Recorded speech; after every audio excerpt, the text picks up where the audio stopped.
ಸಮಯ ಪ್ರಜ್ಞೆ ಇಲ್ಲದ ಆಹಾರ ಇಲಾಖೆಯ ಶಿರಸ್ತೇದಾರ ಖಾಲಿ ಕುರ್ಚಿಗೆ ಸಾರ್ವಜನಿಕರ ಆಕ್ರೋಶ. ರೋಣ ತಾಲೂಕು ಆಡಳಿತದ ಆಹಾರ ವಿಭಾಗದ ಶಿರಸ್ತೇದಾರ ಶಾಂತಾ ಚವಡಿ ಇವರು ದಿನನಿತ್ಯದ ಸಾರ್ವಜನಿಕ ಸೇವೆಗೆ ಸಮಯಕ್ಕೆ ಸರಿಯಾಗಿ ಜನರ ಸೇವೆಗೆ ಲಭ್ಯ ಇರೋದಿಲ್ಲ ಎಂದು ತಾಲೂಕಿನ ಗ್ರಾಮೀಣ ಪ್ರದೇಶದ ಜನರಿಗೆ ಬಹಳ ತೊಂದರೆ ಮಾಡುತ್ತಿದ್ದಾರೆ ಎಂದು ಜನರು ಶಿರಸ್ತೇದಾರರ ಮೇಲೆ ಆಕ್ರೋಶವನ್ನ ವ್ಯಕ್ತಪಡಿಸಿದ್ದಾರೆ.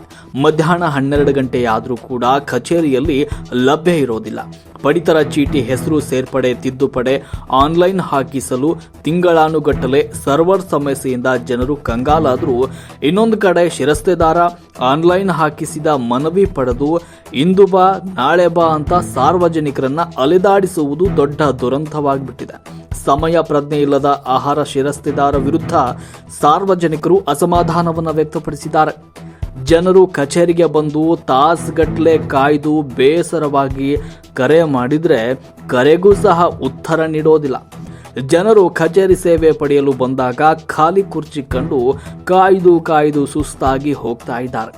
ರೋಣ ಆಹಾರ ವಿಭಾಗಕ್ಕೆ ಸಮಯಕ್ಕೆ ಸರಿಯಾಗಿ ಜನರ ಸೇವೆ ಒದಗಿಸಲು ಬೇರೆ ಶಿರಸ್ತೇದಾರರನ್ನ ನೇಮಿಸಬೇಕು ಅಂತ ಸರ್ಕಾರಕ್ಕೆ ಸಾರ್ವಜನಿಕರು ಒತ್ತಾಯಿಸಿದ್ದಾರೆ. ವರದಿ media head S V Sankanagoudar Ron.